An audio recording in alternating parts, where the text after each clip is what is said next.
Dato incómodo. Ronaldo Nazario no estuvo en el álbum y lo ganó. Neymar no está en el álbum 2026. La FIFA lo hizo oficial. Ya no habrá contrato entre Panini y la FIFA. Y el álbum que nosotros conocemos dejará de existir. Nos queda un último mundial con Panini. Después termina, lamentablemente, lo hermoso de este deporte.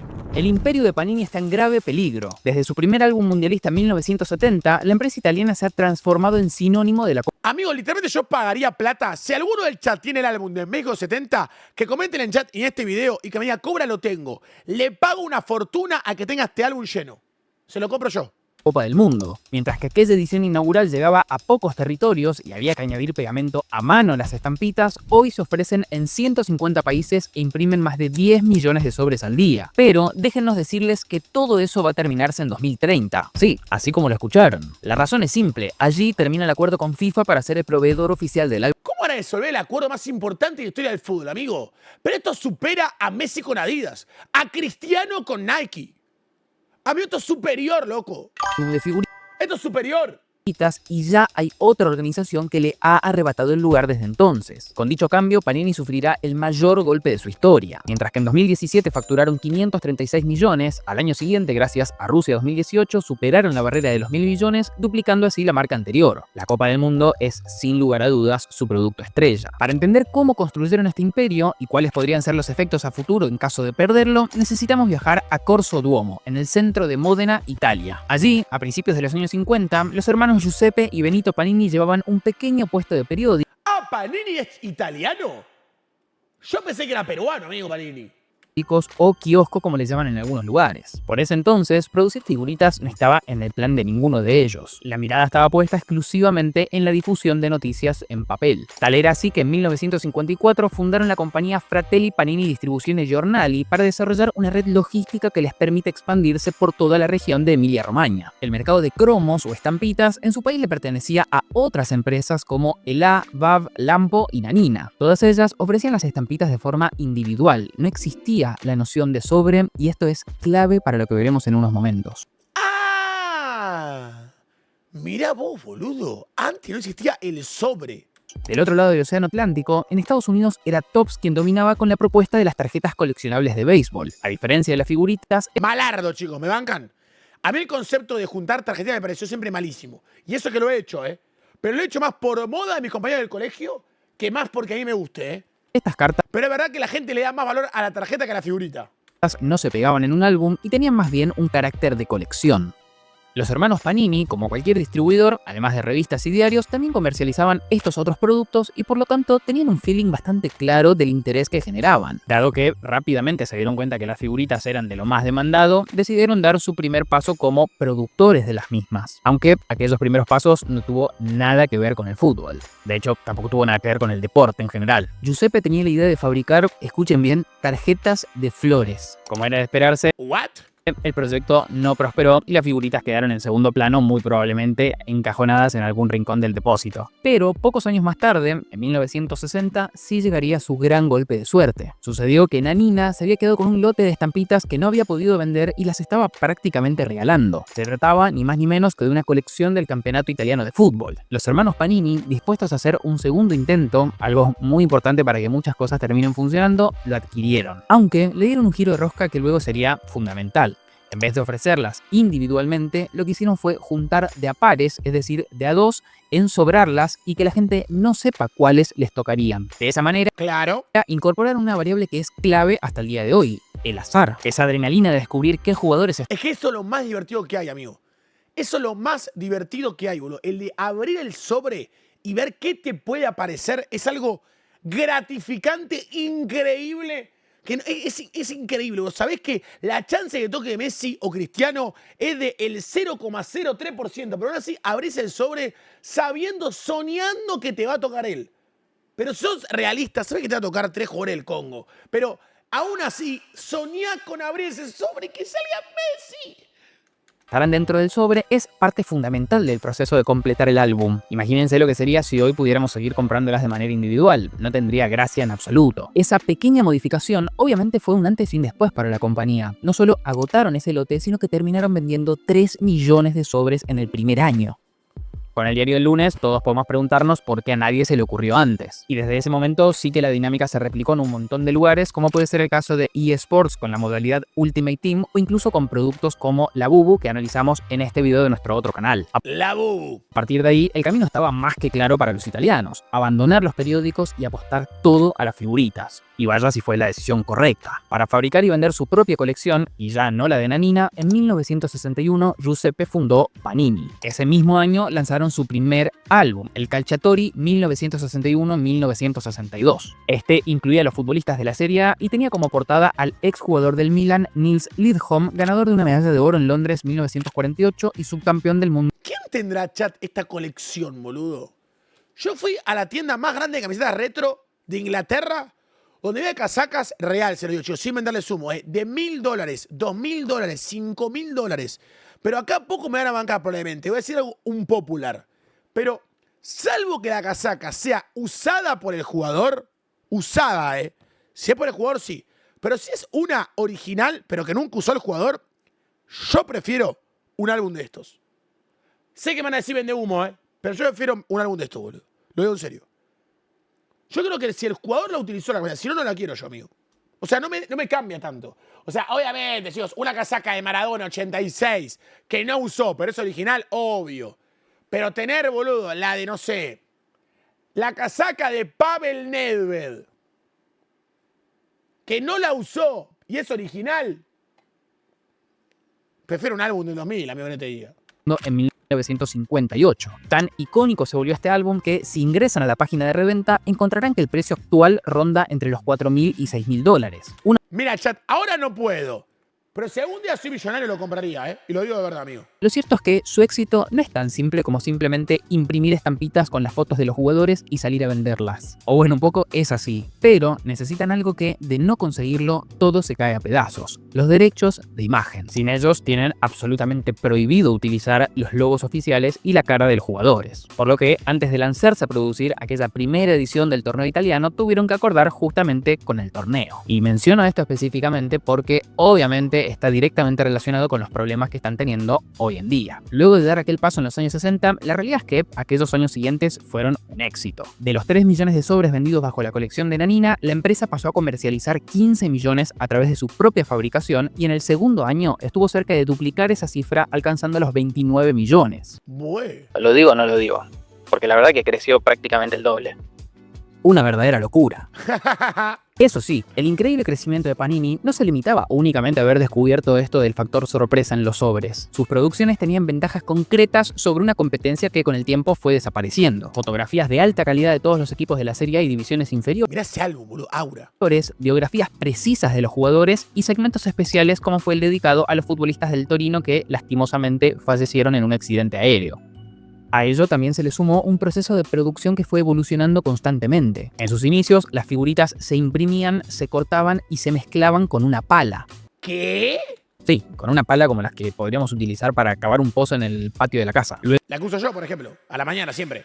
Luego pasaron a revolverlas con una mantequera de las que se utilizan para fabricar mantequilla o queso, hasta que, finalmente, en 1963, Umberto Panini, uno de los hermanos que se unió al proyecto junto a Franco, inventó la máquina Fifimatic. Esta mezcla las estampitas automáticamente para evitar los duplicados y luego las empaqueta en sobres, permitiéndole a la empresa alcanzar una producción de gran escala. Curiosamente, la Fifimatic sigue vigente hasta el día de hoy y es con ella que imprimen cerca de 11 millones de sobres a diario en su fábrica de Módena. Supuestamente, según Panini, las probabilidades de que te toque Messi, Cristiano o otra figurita es exactamente la misma.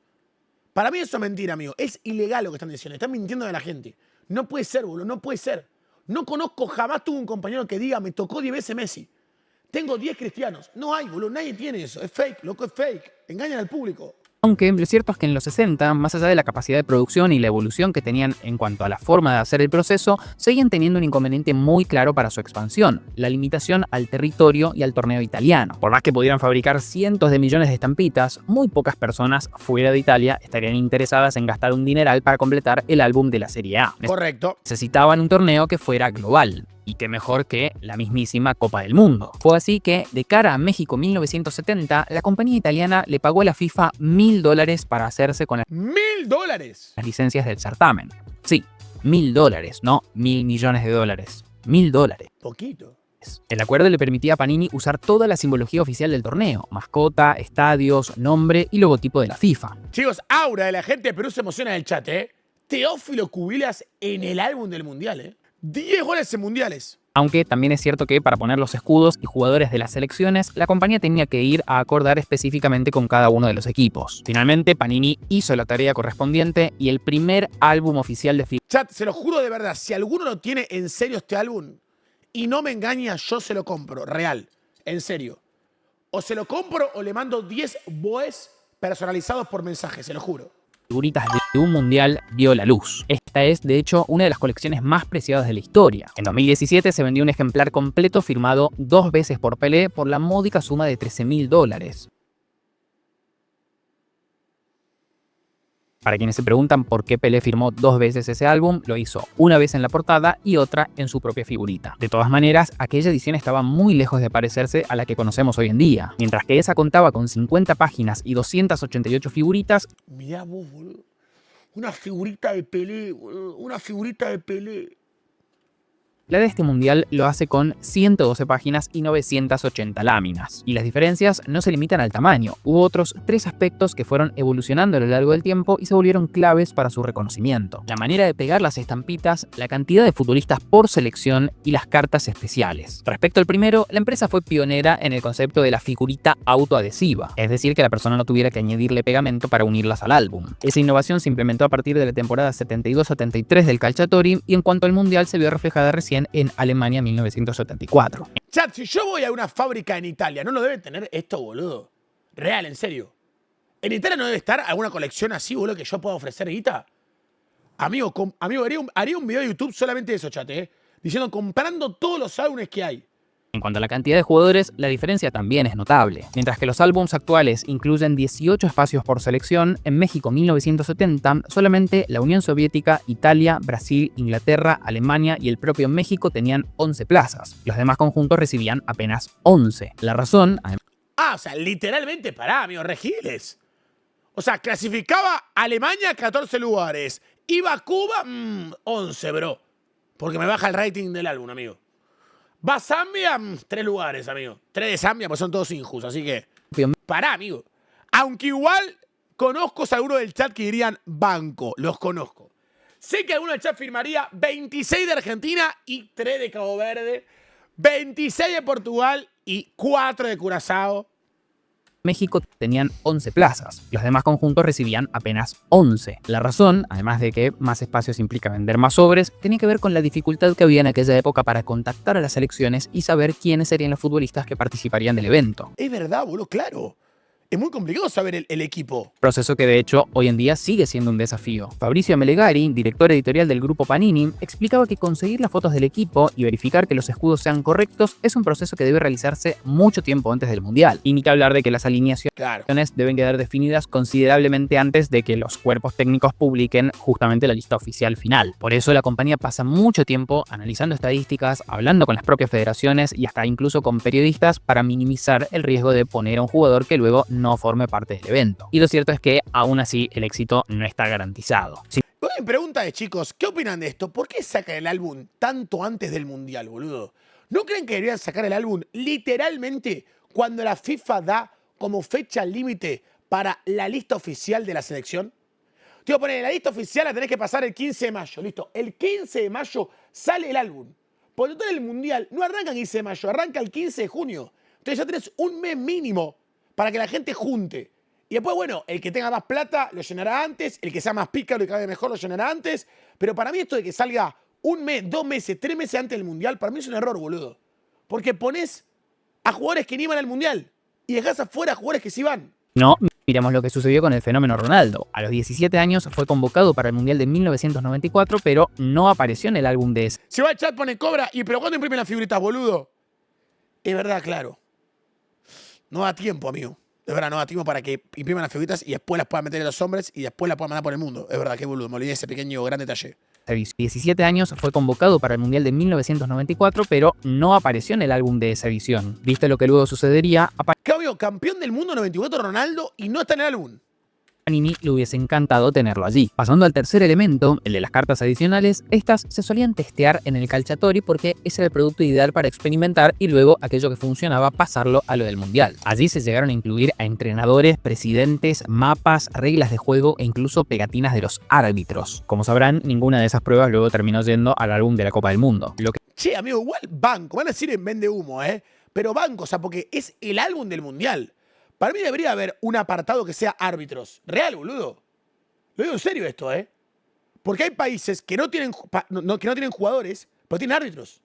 Lo digo de verdad esto, ¿eh? pegatinas de los árbitros. Como sabrán, ninguna de esas pruebas luego terminó yendo al álbum de la Y obviamente también banco al técnico. Obviamente también banco al técnico. Copa del Mundo. Lo que sí se incluyó en diversas ocasiones fueron estadios, carteles de las competencias, segmentos especiales en honor a ediciones anteriores y, quizás la más importante, las famosas insignias brillantes que aparecieron a partir de España en 1982. Entonces, chat, debo admitir que en 1982 los álbumes empezaron a tener realmente aura. O sea, el concepto de figurita dorada, figurita plateada, te da una sensación muy diferente a los demás. O sea, vos salís un paquetito y ves algo que brilla y ya haces...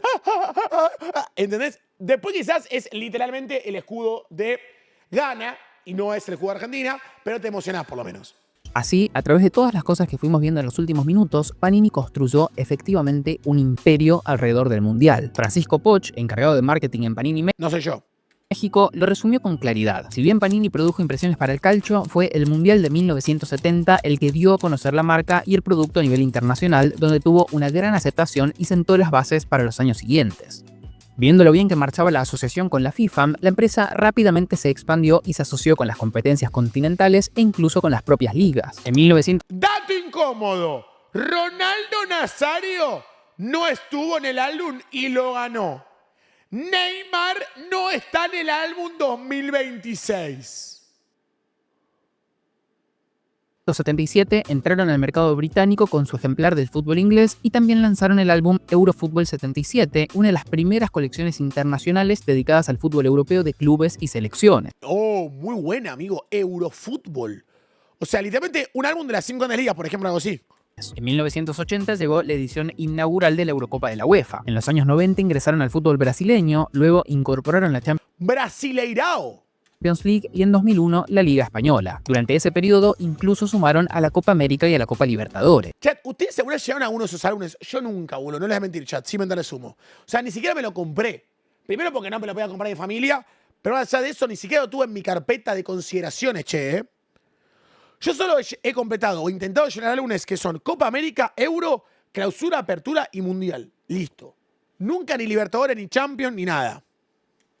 Ni hablar de que se expandieron más allá del fútbol involucrando dibujos animados, cómics, películas y series de televisión. De hecho, en Estados Unidos pasaron a ser toda una revelación cuando, a partir de 2009, incursionaron en la NFL y la NBA. Panini era, sin lugar a dudas, la empresa número 1 en el mundo en lo que respecta a álbum de figuritas. Si un torneo quería tener su edición, la única alternativa real y de calidad eran los italianos. En ese sentido, los últimos años, en particular la última década, ha sido increíblemente próspera para la compañía. En 2014, cuando se celebró el Mundial de Brasil, la facturación fue de 758 millones de euros. Luego, con Rusia 2018, la cifra volvió a escalar a 1.140 millones, superando ampliamente lo ocurrido en la Terrible cómo farmean con esta boludo, ¿eh? Copa del Mundo anterior. Mencionamos los datos en campañas mundialistas porque son Y es tan adictivo encima, es tan adictivo, amigo. claramente los que generan picos de venta y por lo tanto tenemos que comparar esos entre sí y no con un año en el que no hubo competencia internacional. Finalmente, la edición de Qatar 2022 los llevó a romper la barrera de los 2.000 millones de euros. Yo me acuerdo en un 2018 estaba laburando en Wallah y mi compañera del laburo me dijo, Lautaro, estás grande para las figuritas.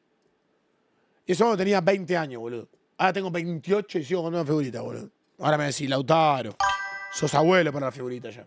Y si nos guiamos por la tendencia, esta edición de 2026, con la colección más grande de la historia, está preparada para romper absolutamente todos los récords. Pero entonces, si todo marcha tan bien y dijimos que son los números uno y que nadie puede competir con ellos, ¿por qué dijimos que su imperio puede caerse a pedazos? Esencialmente porque está en riesgo un factor que mencionamos varias veces a lo largo del video: los derechos de imagen. Para poder producir el álbum con información oficial y no tener que poner nombres genéricos como le sucedió al videojuego PES con Manchester United poniéndole Man Red, por ejemplo, ese acuerdo con la FIFA es de vital importancia. Y si bien en 2023 renovaron el acuerdo hasta 2030, en lo que se cree fue la mayor inversión que hizo Panini alguna vez en su historia, hoy hay alguien que le ha arrebatado su lugar. Se trata de la ya mencionada Topps. Como dijimos, Topps se introdujo al mercado del coleccionismo deportivo en Estados Unidos a través de las cartas coleccionables de béisbol. Durante muchísimo tiempo su foco estuvo puesto exclusivamente allí y no le interesó en absoluto los álbums de figuritas, por lo que no representaban una amenaza para Panini, hasta que llegó 1994. Aquel año la empresa italiana perdió su primera batalla, la Premier League. Las estampitas de este torneo dejarían de ser producidas por Panini para pasar a manos de Topps. Luego, en 2008 se sumó la Bundesliga, en 2012 la MLS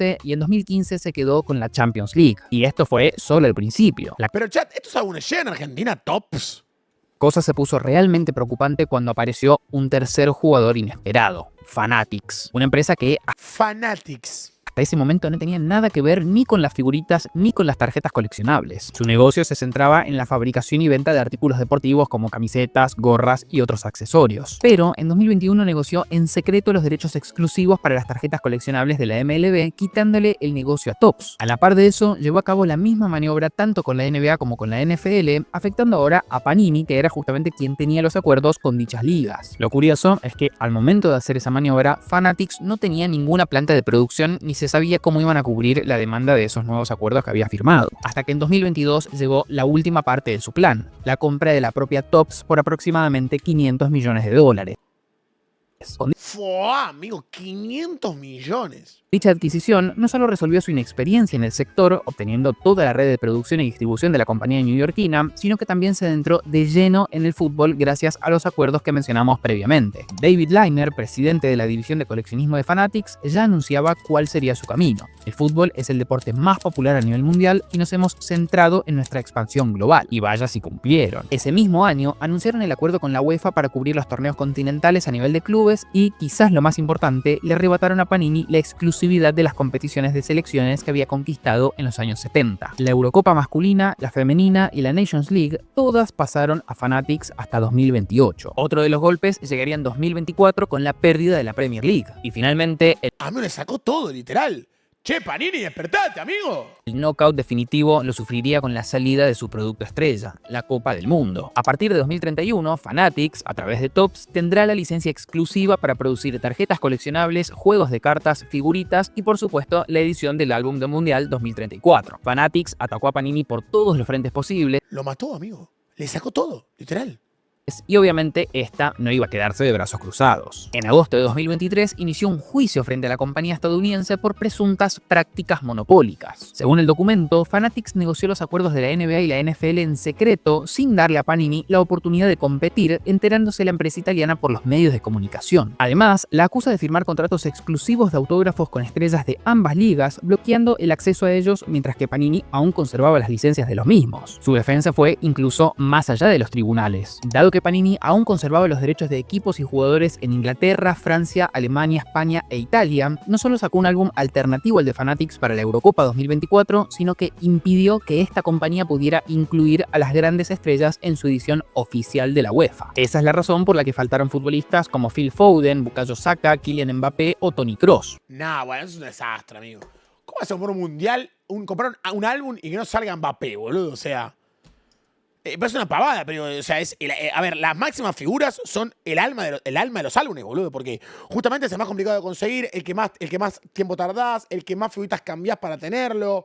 O sea, no tiene ningún tipo de sentido, amigo. Al mismo tiempo, los países mencionados aparecieron con uniformes genéricos y sin logos oficiales. ¿Se imaginan pagar por el álbum oficial de la Eurocopa y que no aparezcan las figuras de su selección? Con todo Todo esto, el mercado de las estampitas, que se cree que llegará a valer 4.660 millones de dólares de cara a 2029, está al rojo vivo. Panini claramente ya no es el dominante absoluto. Y aunque la empresa italiana se aseguró a la Copa del Mundo como la estrella de la corona hasta 2030, lo cierto es que a partir de 2031 eso ya pasará a manos de Fanatics. Y la compañía estadounidense ciertamente no tendrá que esperar hasta el Mundial 2034 para hacer uso de esos derechos. En este sentido, es interesante notar que Fanatics sí tiene un acuerdo para la FIFA para el Mundial de 2026. No es el de las figuritas, pero sí como la licenciataria oficial de los productos de merchandising en todas las sedes del torneo. Chat. 2030 y nos vamos, amigo.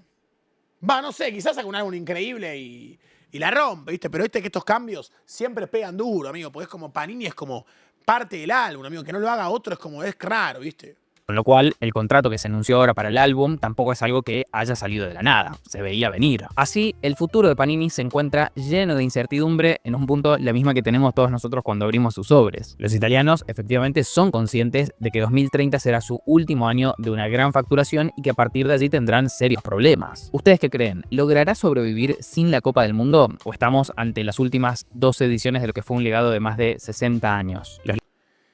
Señores, primero agradecerle al enorme canal Negocio del Fútbol y después que ustedes, chicos, me dejen en la caja de comentarios, solamente en el chat, ¿qué opinan sobre que el 2030 va a ser el último mundial de Panini, amigo?